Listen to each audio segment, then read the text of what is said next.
Hello viewers, अस्सलाम वालेकुम। मैं वसीम सादिक कुरैशी, उर्दू ग्रामर 4 में मैं आपको वेलकम करता हूँ।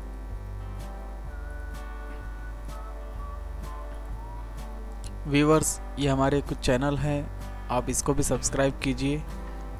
ख़ास तौर से उर्दू टीचर, इस पे आपको उर्दू के वीडियोस मिलेंगे और कॉम्पिटिटिव एग्ज़ाम्स के लिए भी इस पे वीडियोस आपको उर्दू के मिल जाएंगे। उर्दू ग्रामर के वीडियो आपको इस पे मिल जाएंगे। चलिए शुरू करते हैं हमारा आज का लेसन। मुरक्कब अल्फाज, दो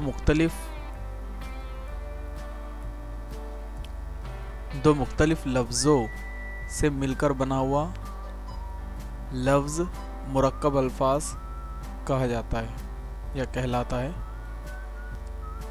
मुरक्कब अल्फाज दो लफ्ज़ों से मिलकर बनते हैं, जैसे ये कुतुब और खाना।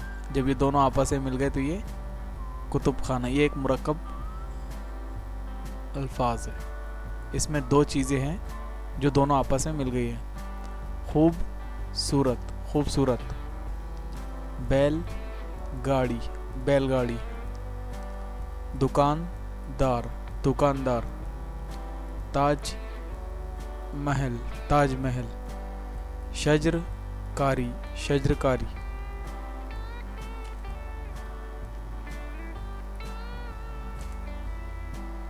मुरक्कब अल्फाज बनाने के कई तरीके हैं। कभी कभी दो इसमों को मिलाकर मुरक्कब अल्फाज बनाए जाते हैं, या एक इसम और दूसरा सिफत, यानी एक इसमें नाम रहेगा और एक उसकी सिफत रहेंगी। ऐसे मुख्तलिफ तरकीबें हो सकती हैं। तो सबसे पहले गुल बदन, जान पहचान, इंसान दोस्त, सदर मुदर्रिस, नमक हलाल। तो ये थे मुरक्कब अल्फाज। ऐसे मुरक्कब जुमले भी होते हैं जो दो जुमले मिलकर आपस में बनते हैं। तो ये एक सादा लेसन था, लेकिन इसको जहन में रखना चाहिए हमने, इसलिए मैंने इसका वीडियो बनाया हूँ। अगर आपको वीडियो पसंद आया तो प्लीज़ इसको शेयर कीजिए। Thank you.